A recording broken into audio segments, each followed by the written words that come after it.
Hello everyone, welcome to AKS IAS daily Hindu news paper analysis. This is Santosh Koka. ఈరోజు 28 Jan 2025కి సంబంధించి important topics అనేవి చూద్దాం హిందూ న్యూస్ పేపర్ నుంచి.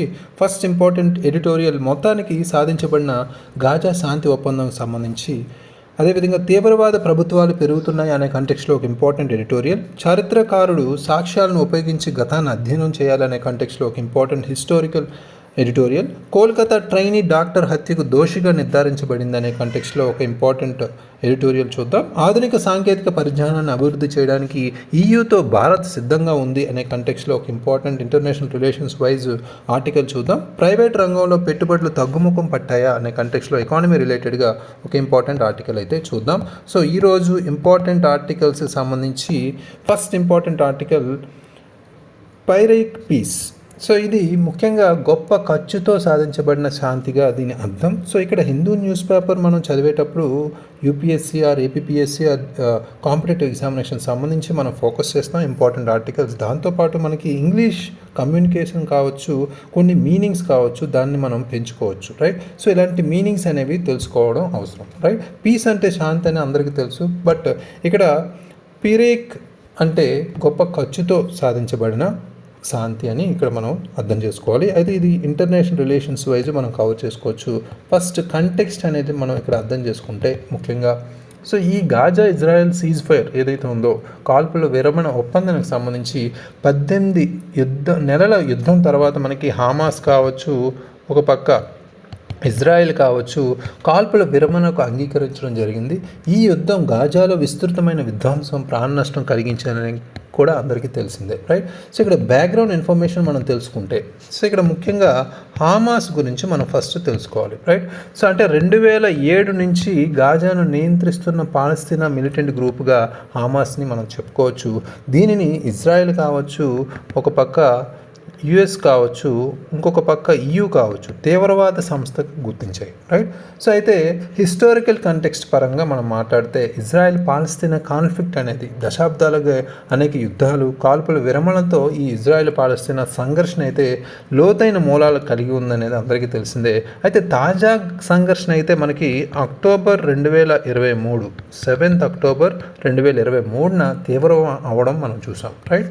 సో అయితే ఇక్కడ రెలవెంట్ ఎగ్జాంపుల్ అంటే ప్రీవియస్ సీజ్ ఫైర్స్ అయితే ఏం జరిగాయి అంటే, పరిష్కారం కానీ రాజకీయ సమస్యలు కావచ్చు, కొనసాగుతున్న శత్రుత్వాలు కావచ్చు, వీటి వల్ల ఇజ్రాయెల్ గాజా సంఘర్షణలో చారిత్రక కాల్పుల విరమణలు తరచుగా మనకి విచ్ఛిన్నమవుతూ ఉన్నాయి, రైట్. సో అయితే ఇంటర్నేషనల్ మీడియేషన్ పరంగా మనం చూసుకుంటే, ఒక పక్క మనకి ఈజిప్ట్ కావచ్చు, ఖతార్ కావచ్చు, రైట్. సో దాంతోపాటు మనకి యుఎస్ కావచ్చు, ఇటువంటి దేశాలు గత కాల్పుల విరమణకు మధ్యవర్తిత్వం వహించడంలో కీలక పాత్ర పోషించాయని చెప్పుకోవచ్చు, రైట్. సో అయితే ఇక్కడ సీజ్ ఫైర్ అనేది జరిగింది. ఈ శాంతి విరమణ ఒప్పందానికి సంబంధించి కొన్ని ఫేజెస్లో మనం ఇక్కడ అర్థం చేసుకోవాలి. ఇక్కడ ఫస్ట్ ఫేజ్ ఏంటి అంటే, హమాస్ అనేవారు కంపల్సరీ 33 బందీలు ఎవరైతే ఉన్నారో వాళ్ళని విడుదల చేయాల్సిన అవసరం అయితే ఉంది.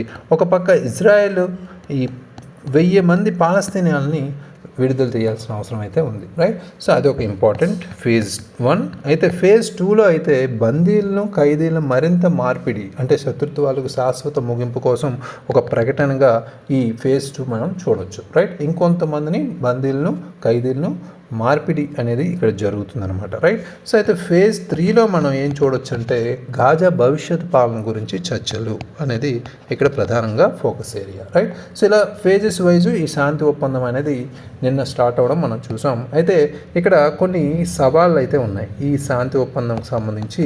సవాళ్ళు ఏంటి అంటే, ఇజ్రాయెల్ హమాస్ను నాశనం చేయాలని లక్ష్యంగా పెట్టుకుంది, కానీ దాన్ని పూర్తిగా సాధించలేదు. అదొక ఇంపార్టెంట్ పాయింట్. ఇంకా ఫోకస్ దాని మీద ఉండొచ్చు, రైట్. అదేవిధంగా హమాస్ ఒక తిరుగుబాటుగా రూపాంతరం చెందింది కాబట్టి దాని యోధులను తిరిగి పెంచుకునే అవకాశం అయితే ఉంది, రైట్. సో అది కూడా ఇక్కడ ఫోకస్ చేయాలి. అదేవిధంగా మనకి మరింత చర్చలు జరపడానికి రెండు పక్షాలు అంతర్గతంగా కావచ్చు, లేదా బయటి వాళ్ళ ఒత్తిడి కూడా మనం ఎదుర్కొంటున్నారు, రైట్. అది కూడా ఇక్కడ ఇంపార్టెంట్. అంటే బయట దేశాలు కావచ్చు, అంతర్గతంగా ఉన్న ఒత్తిళ్ళు కావచ్చు, అదేవిధంగా బయట నుంచి రష్యా కావచ్చు, ఒక పక్క యుఎస్ కావచ్చు, ఇలాంటి ఒత్తిళ్ళు కూడా ఎదుర్కొంటున్నారు చేస్తున్నారు కాబట్టి అదొక సవాలుగా మనం ఇక్కడ తీసుకోవచ్చు, రైట్.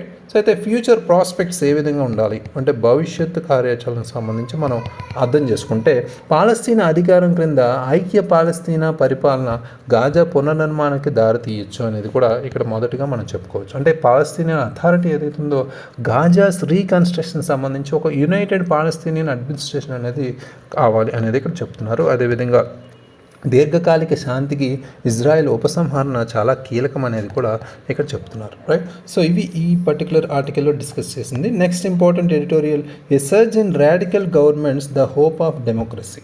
ఇది ఈ మధ్య మనం చూస్తున్న రోజుల్లో గత కొన్ని 5 సంవత్సరాల నుంచి చూస్తుంటే రాడికల్ ప్రభుత్వాలు అంటే తీవ్రవాద సంస్థలు ప్రభుత్వాన్ని చేజిక్కించుకోవడం, ప్రభుత్వాల్లో పెరుగుదల రావడం, ఈ కొంత ప్రజాస్వామ్యపరంగా ఆశను రేపించడం అనేది జరుగుతుంది, రైట్.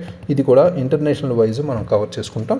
ఇంపార్టెంట్ కంటెక్స్ట్ ఏంటి అంటే ముఖ్యంగా లెజిటిమైజేషన్ ఆఫ్ రాడికల్ గ్రూప్స్. అంటే రాడికల్ గ్రూపులు అంటే తీవ్రవాద గ్రూపులు ఏవైతే ఉన్నాయో వాటిని చట్టబద్ధం చేస్తున్నాం చేయడం అనేది ఇక్కడ ప్రధానంగా ఫోకస్ చేసిన అంశం. అంటే రాడికల్ ఇస్లామిక్ గ్రూపులు ఒకసారి అధికారాన్ని చేయించుకున్న తర్వాత అంతర్జాతీయ శక్తులు వారి అంతకు ముందు చేసిన కొన్ని తప్పులు ఏవైతే ఉన్నాయో వాటిని క్షమించి వారిని చట్టబద్ధం చేస్తున్నాయని ఇటీవల పోకడలో మనం చూడొచ్చు, రైట్. అంటే ఇక్కడ ఫర్ ఎగ్జాంపుల్ 2021 ఆఫ్ఘనిస్తాన్లో తాలిబాన్ కావచ్చు, రైట్. అదేవిధంగా ఇప్పుడు సిరియాలో మనం చూస్తుంటే 2024లో మనం హెచ్టిఎస్ అంటే హయా తహ్రీర్ అల్ షామ్ ఎలా తీసుకురావడం జరిగింది అనేది కూడా మనం చూడవచ్చు, రైట్. సో అయితే ఇక్కడ బ్యాక్గ్రౌండ్ ఇన్ఫర్మేషన్ మనం తెలుసుకుంటే ముఖ్యంగా ట్రయోకా ప్లస్గా మనం ఇక్కడ చెప్పచ్చు. ముఖ్యంగా ట్రయోకా ప్లస్ అంటే యుఎస్ కావచ్చు, చైనా కావచ్చు, రష్యా కావచ్చు మరియు పాకిస్తాన్ యొక్క సమూహం ఈ ఆఫ్ఘనిస్తాన్ స్థిరీకరించాలని లక్ష్యంగా పెట్టుకుంది. కానీ భారతదేశం యొక్క ప్రయోజనాలను పక్కన పెట్టడం ఇక్కడ మనం చెప్పుకోవచ్చు, రైట్. అదేవిధంగా ఇక్కడ యుఎన్ఎస్సి రెజల్యూషన్ నెంబర్ 1267కి సంబంధించి మనం ఫోకస్ చేయాలి. అంటే ఆల్-ఖైదా కావచ్చు, దాని అనుబంధ సంస్థల వంటి ఉగ్రవాద సంస్థను లక్ష్యంగా చేసుకుని ఆంక్షల జాబితా అయితే ఈ రెజల్యూషన్ తీర్మానం నుంచి వచ్చింది, రైట్. సో అయితే ఇక్కడ మనం ఫోకస్ చేయాల్సిన ప్రజెంట్ అంశాలు ఏంటంటే తాలిబాన్. ఫస్ట్ తాలిబాన్ ఆఫ్ఘనిస్తాన్లో ప్రభుత్వం ఏర్పాటు చేసుకుందనేది అందరికీ తెలిసిందే. ఇక్కడ ఆగస్టు 2021 తాలిబాన్ అధికారాన్ని స్వాధీనం చేసుకోవడం, గందరగోళాన్ని కలిగించడం, యుఎస్ సైనిక పరికరాలను వదిలివేయడం ఇదంతా ఆ టైంలో జరిగింది, రైట్. సో అయితే ఇంటర్నేషనల్ రెస్పాన్స్ ఏంటి దీనికి సంబంధించి అంటే అంతర్జాతీయంగా ప్రతిస్పందనకు సంబంధించి తాలిబాన్ యొక్క హింసాత్మక చరిత్రకు ఉన్నప్పటికీ యుఎస్ కావచ్చు, చైనా కావచ్చు మరియు రష్యా కావచ్చు ఈ 3 దేశాలు వంటి ప్రపంచ శక్తులు ఉగ్రవాదాన్ని ఎదుర్కోవడం లేదా మైనారిటీ హక్కులను పరిరక్షించడం వంటి కారణాలను పేర్కొంటూ వారితో నిమగ్నమయ్యారు. అది ఒక ఇంపార్టెంట్ పాయింట్. అదేవిధంగా ఈ పర్టికులర్ కంటెక్స్లో ఇండియా రోల్ ఏంటి అనేది కూడా మనం చూడాలి. ఇండియా యొక్క పాత్ర సంబంధించి మనం మాట్లాడుకుంటే ఐక్యరాజ్యసమితి భద్రతా మండలి అధ్యక్షుడిగా ఉన్నప్పుడు భారతదేశం 2593 తీర్మానాన్ని ప్రభావితం చేసింది. సో ఆఫ్ఘన్ భూభాగాన్ని ఉగ్రవాదానికి ముఖ్యంగా లష్కరే తోయిబా ఏదైతే ఉందో, రైట్. సో ఎల్ఈటి, జైష్ ఈ మహమ్మద్ కావచ్చు, రైట్. సో జేఈఎం వంటి పాకిస్తాన్ అనుబంధ గ్రూపులు ఉపయోగించరాదని నిర్ధారించడం కూడా జరిగింది. అంటే 2593 అనే రిజల్యూషన్, యుఎన్ఎస్సి రిజల్యూషన్ మన భారతదేశం అధ్యక్షుడిగా ఉన్నప్పుడు ఈ తీర్మానాన్ని ప్రభావితం చేయడం జరిగింది, రైట్. సో తీవ్రవాదానికి ఎదురుగుండా, రైట్. అదేవిధంగా ఈ సిరియా సంబంధించి మనం ఇప్పుడు చూడాలి. 2024 సంబంధించి సిరియా పరిస్థితికి సంబంధించి చూస్తే రాడికల్ లీడర్ మన అబూ మొహమ్మద్ అల్ జొలానీ ఎవరైతే ఉన్నారో హెచ్టిఎస్కి సంబంధించిన లీడర్, మాజీ ఆల్-ఖైదా అనుబంధ సంస్థకు సంబంధించి హెచ్టిఎస్కు చెందిన అబూ మొహమ్మద్ అల్ జొలానీ అధికారాన్ని స్వాధీనం చేసుకోవడం మనం చూసాం, రైట్. అయితే దీనికి సంబంధించిన వెస్టర్న్ రెస్పాన్స్ ఏ విధంగా ఉంది, ముఖ్యంగా యుఎస్ ఈ ఆల్ జొలానీ ఎవరైతే ఉన్నారో జొలానీపై బహుమతిని అంతకుముందు పట్టుకుంటే బహుమతి ప్రకటించడం జరిగింది, దాన్ని తొలగించడం కూడా జరిగింది. ఇది తాలిబాన్తో వారి ఎంగేజ్మెంట్ ఏదైతే ఉందో దాని ఒక వ్యూహంలో మార్పుగా మనం చూడొచ్చు. అంటే ఇక్కడ తీవ్రవాద సంస్థలు ప్రభుత్వాలుగా మారడం, వాటిని వీళ్ళు ఎంకరేజ్ చేయడం, వాళ్ళతో కొంత డీలింగ్స్ అనేవి జరగడం అనేది కూడా జరుగుతుంది అనేది కూడా మనం చెప్పుకోవచ్చు. అయితే ఇక్కడ బంగ్లాదేశ్లో సిచ్యువేషన్ ఎలా ఉంది అనేది కూడా మనం ఇక్కడ ఫోకస్ చేయాల్సిన అంశం, రైట్. సో అంటే ఇక్కడ మిలిటరీ కోప్ అంటే సైనిక తిరుగుబాటుకు సంబంధించి అంటే సైనిక నేతృత్వంలోని తాత్కాలిక ప్రభుత్వం ఎన్నికైన ప్రభుత్వాన్ని భర్తీ చేయడం జరిగింది. ఇది ఇప్పుడు ఇస్లామిక్ రాడికల్ సమూహాలను ప్రోత్సహిస్తున్నట్లు కూడా మనకి కనిపిస్తుంది, రైట్. అయితే ఇండియా యొక్క ఆందోళన ఏంటి బంగ్లాదేశ్ గురించి అంటే బంగ్లాదేశ్లో ఇస్లామిక్ తీవ్రవాదం పునరుజ్జీవనం ప్రాంతీయ స్థిరత్వాన్ని కావచ్చు, భారతదేశ భద్రతని కూడా మనకి ఒక బెదిరింపుగా ఉంది అనేది ఇక్కడ మనం చెప్పుకోవాలి. అయితే హిస్టారికల్ కంటెక్స్లో చూసుకుంటే ప్రజాస్వామ్య విలువల పట్ల తన నిబద్ధతను చూపిస్తూ 2009లో బంగ్లాదేశ్ ప్రజాస్వామ్య ప్రభుత్వానికి భారతదేశం మద్దతు ఇవ్వడం కూడా జరిగింది, రైట్. సో అయితే ఇక్కడ ఇంకొక ఇంపార్టెంట్ పాయింట్ ఏంటంటే రిలీజియోఫోబియా అనేది ఈ మధ్య మనం చూస్తున్నాం. అంటే హిందూ మతం కావచ్చు, సిక్కు మతం కావచ్చు, బౌద్ధ మతం వంటి అబ్రహమేతర మతాలపై పెరుగుతున్న మతద్వేషం గురించి భారతదేశం ఐక్యరాజ్య సమితిలో ఆందోళన వ్యక్తం చేయడం కూడా మనం చూసాం, రైట్. ఈ రిలీజియోఫోబియా అనేది కూడా తీవ్రవాదానికి చాలా important point, right. So next important editorial, the historian must note that the past has many layers. ఇక్కడ గతానికి అనేక పేజీలు కావచ్చు, కొన్ని సాక్ష్యాలు కావచ్చు ఉన్నాయని చరిత్రకారుడు గమనించాలి అనే అర్థంతో ఈ ఎడిటోరియల్ అయితే ఉంటుంది. ఇది హిస్టరీ రిలేటెడ్గా మనం కవర్ చేసుకోవచ్చు, రైట్.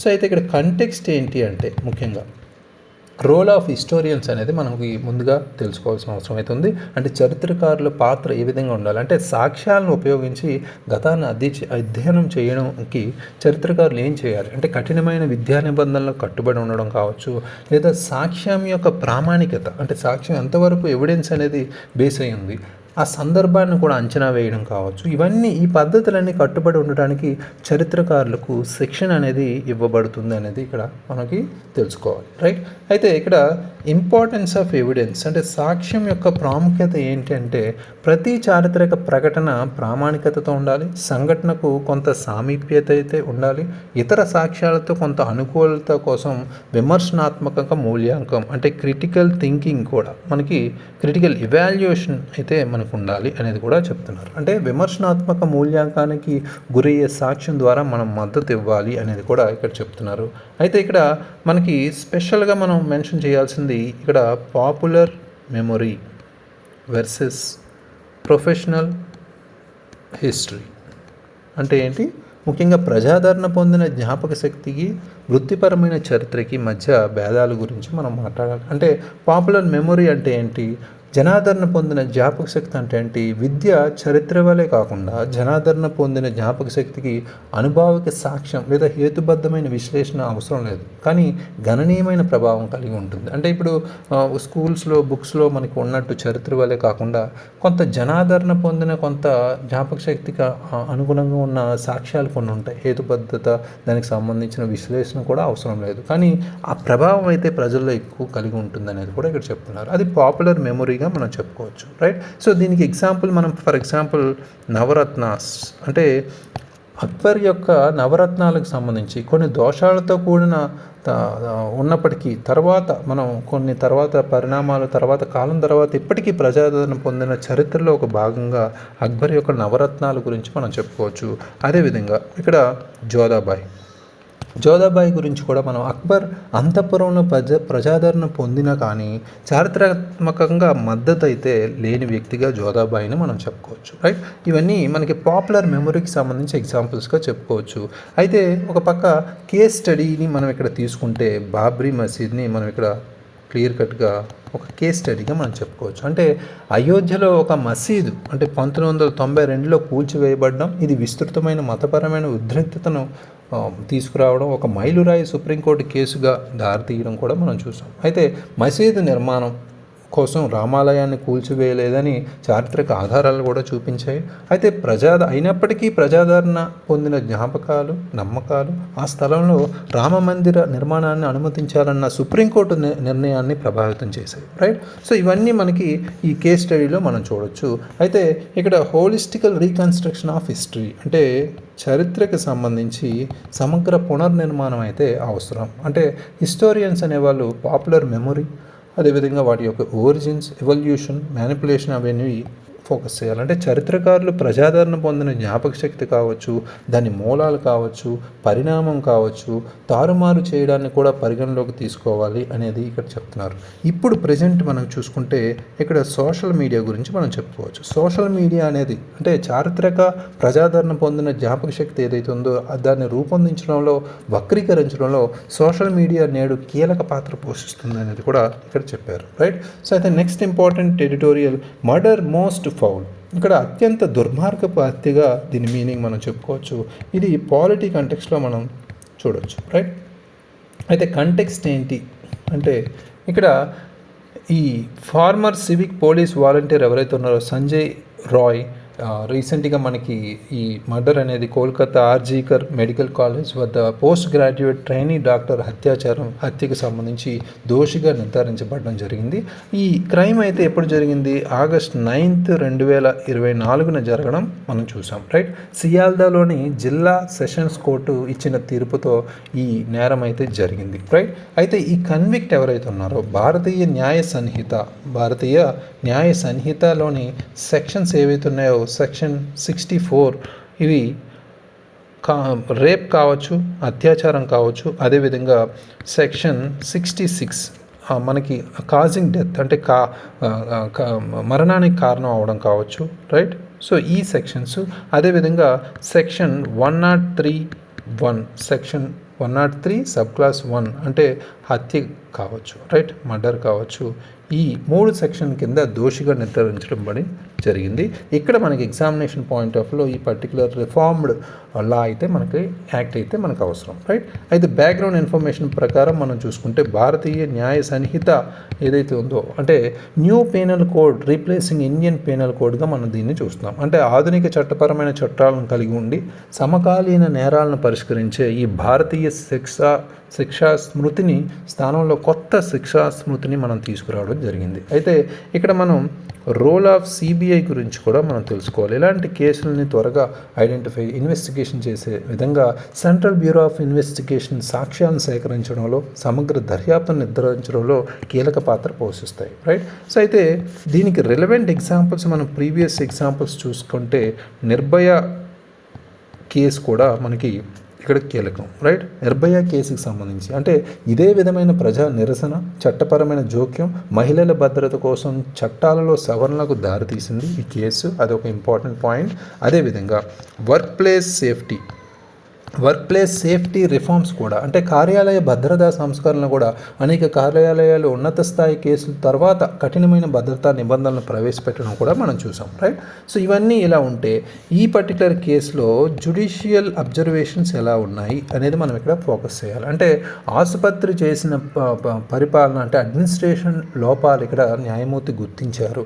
కేవలం నేరస్తుడికి మాత్రమే ప్రమేయం లేకుండా ఇక్కడ చాలామందికి ప్రమేయం ఉంది అనేది కూడా ఇక్కడ ఫైండ్ అవుట్ చేశారనేది తెలుస్తుంది.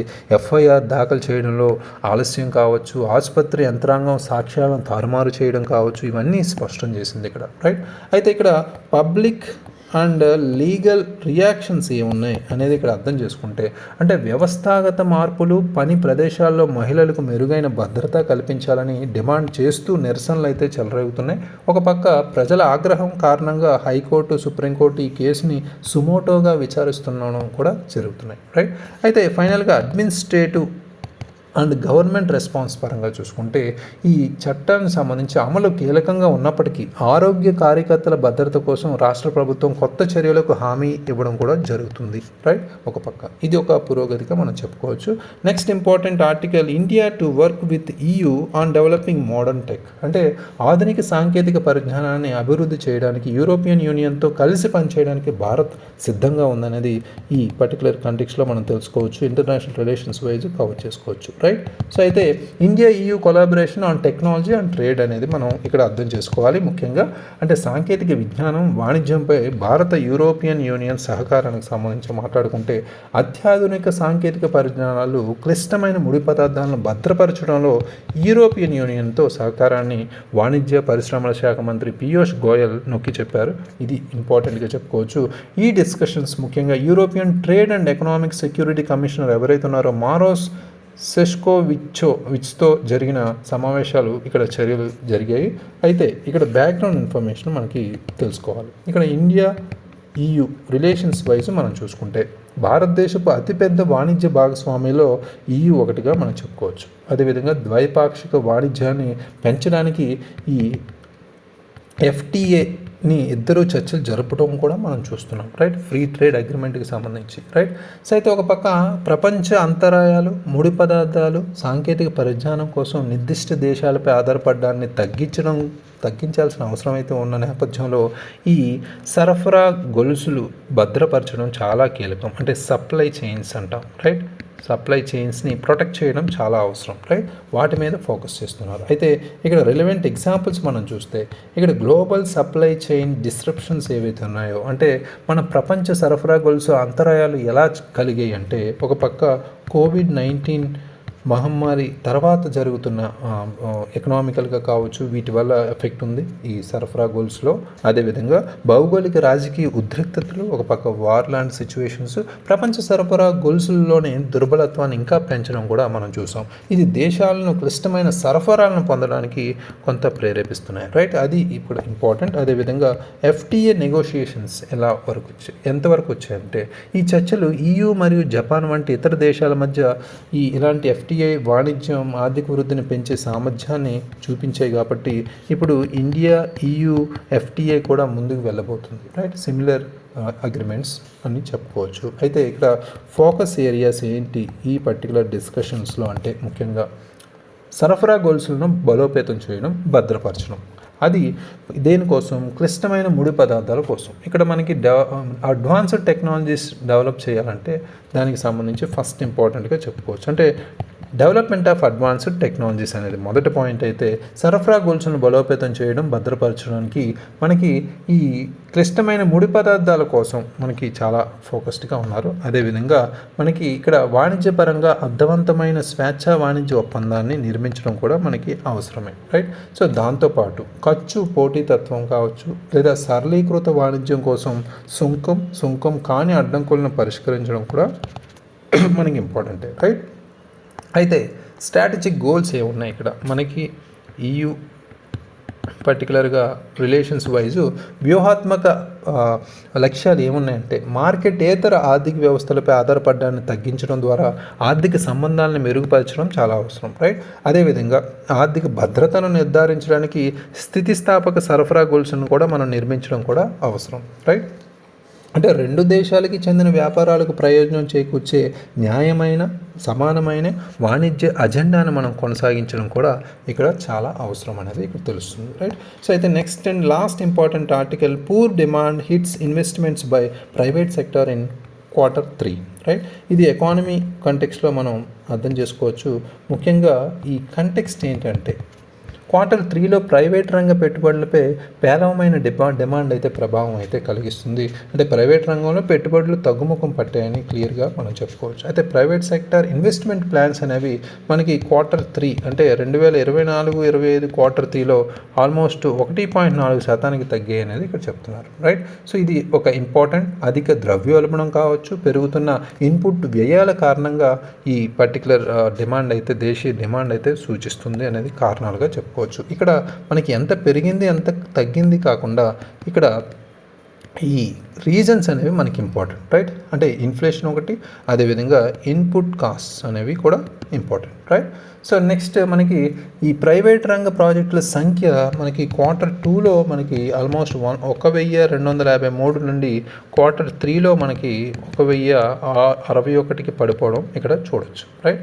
అయితే కొత్త ప్రాజెక్టుల్లో ప్రైవేట్ పెట్టుబడిదారుల వాటా కూడా మనకి Q2లో 66.2% ఉంటే Q3లో 62.2%కి తగ్గడం కూడా మనం చూడొచ్చు, రైట్? ఇదొక డిఫరెన్స్గా మనం చూడొచ్చు. అయితే ఇక్కడ బ్యాక్గ్రౌండ్ ఇన్ఫర్మేషన్ పరంగా గవర్నమెంట్ క్యాపెక్స్ అంటే ఏంటి అనేది ఫస్ట్ మనకి తెలుసుకోవాలి. అంటే గవర్నమెంట్ క్యాపిటల్ ఎక్స్పెండిచర్ సంబంధించి అంటే ప్రభుత్వ మూలధన వ్యయం, అంటే ఆర్థిక అభివృద్ధికి కీలకమైన మౌలిక సదుపాయాలు, ఇతర దీర్ఘకాలిక పెట్టుబడులపై ప్రభుత్వ వ్యయాన్ని ఇది సూచిస్తున్నట్టు మనకు చెప్పుకోవచ్చు. అయితే ఇక్కడ ప్రైవేట్ సెక్టార్ ఇన్వెస్ట్మెంట్ సంబంధించి అంటే ప్రైవేట్ రంగ పెట్టుబడి, ద్రవ్యోల్బణం, భౌగోళిక రాజకీయ ఉద్రిక్తతలు, మార్కెట్ పరిస్థితుల వల్ల ప్రభావితమై ఆర్థిక విశ్వాసానికి తరచుగా కొంత మనకి అడ్డంకుల్లా చూపబడతాయి. సో అదొక ఇంపార్టెంట్గా చెప్పుకోవచ్చు. నెక్స్ట్ జీడిపి గ్రోత్ సంబంధించి చూస్తే ఇండియా జీడిపి గ్రోత్ అనేది 5.4% Q2లో తగ్గడం అనేది మనం చూసాం. ఈ బ్రాడర్ ఎకనామిక్ ఛాలెంజెస్ని మనం ఫేస్ చేస్తున్నాము, రైట్. సో అయితే ఇక్కడ గవర్నమెంట్ క్యాపిటల్ ఎక్స్పెండిచర్ సంబంధించి క్యాపెక్స్ సంబంధించి మనం చూస్తే ప్రభుత్వ మూలధన వ్యయం ఎంత ఉంది అంటే ప్రభుత్వ మూలధన వ్యయం బలమైన వృద్ధిని కనబరిచిందని చెప్పుకోవచ్చు. Q3లో మనం చూస్తే ముఖ్యంగా తాజా పెట్టుబడుల మొత్తం 9.9% పెరిగి ఆల్మోస్ట్ 11.46 లక్షల కోట్లు రూపాయలకు చేరుకున్నాయి అనేది ఇక్కడ చెప్తున్నారు, రైట్. అయితే స్టేట్ గవర్నమెంట్స్కి సంబంధించి ఇక్కడ మాట్లాడుకుంటే అంటే కేంద్ర ప్రభుత్వ 11.8% కేంద్ర ప్రభుత్వాలతో పోలిస్తే కొత్త పెట్టుబడుల్లో 34.6% పెరుగుదలతో రాష్ట్ర ప్రభుత్వాలే వృద్ధిని సాధించాయి అనేది ఇక్కడ తెలుస్తుంది. అంటే కేంద్ర ప్రభుత్వాల కన్నా రాష్ట్ర ప్రభుత్వాల పెట్టుబడులు, ప్రైవేట్ పెట్టుబడులు ఎక్కువగా ఉన్నాయి అనేది ఇక్కడ మనం తెలుసుకోవచ్చు, రైట్. రాజస్థాన్లో ముఖ్యంగా అన్ని రాష్ట్రాలతో పోలిస్తే రాజస్థాన్లో ఎక్కువగా ఈ రాష్ట్ర నేతృత్వంలో పెట్టుబడుల ఆర్థిక కార్యకలాపాల్లో ప్రాంతీయ మార్పులను ఇక్కడ హైలైట్ చేస్తూ చెప్పుకోవచ్చు, రైట్. అయితే ఇక్కడ ఆర్సెనల్ మెటల్ నిప్పన్స్కి సంబంధించి మనం మాట్లాడుకుంటే పెద్ద ఉక్కు ప్రాజెక్టు విదేశీ పెట్టుబడుల ప్రభావానికి ఉదాహరణగా మనం ఇక్కడ చెప్పుకోవచ్చు. సెక్టరల్గా పర్ఫార్మెన్స్ మనం చూసుకుంటే మౌలిక సదుపాయాల పెట్టుబడులు స్వల్పంగా 0.8% పెరిగాయి. ఒక పక్క కొత్త విద్యుత్ ప్రాజెక్టులు 21.9% గణనీయంగా పెరుగుదలను చూశాయి. ఇవి Q3లో మొత్తం పెట్టుబడుల్లో మనం చూసుకుంటే 39.3% ఉన్నాయన్నది కూడా చెప్తున్నారు. కొన్ని సెక్టార్స్ లైక్ మైనింగ్ కావచ్చు, ఇరిగేషన్ కావచ్చు, ఫార్మాస్యూటికల్స్ కావచ్చు, ఇలాంటివి మనం ఇక్కడ అబ్జర్వ్ చేస్తే సో రైట్. సో నిర్మాణం కావచ్చు, ఆటోమొబైల్స్ కావచ్చు, ఇలాంటి సంకోచాలను అయితే ఎదుర్కొన్నాయి అనేది కూడా చెప్తున్నాం. అంటే స్టేట్ వైజ్ చూసుకుంటే కొత్త పెట్టుబడుల అగ్రస్థానంలో రాజస్థాన్ ఉందనేది ఇక్కడ చెప్తున్నాం కదా. అదేవిధంగా మహారాష్ట్ర, గుజరాత్ కూడా వాళ్ళ తర్వాత స్థానంలో ఉన్నాయి, మహారాష్ట్ర అండ్ గుజరాత్, రైట్.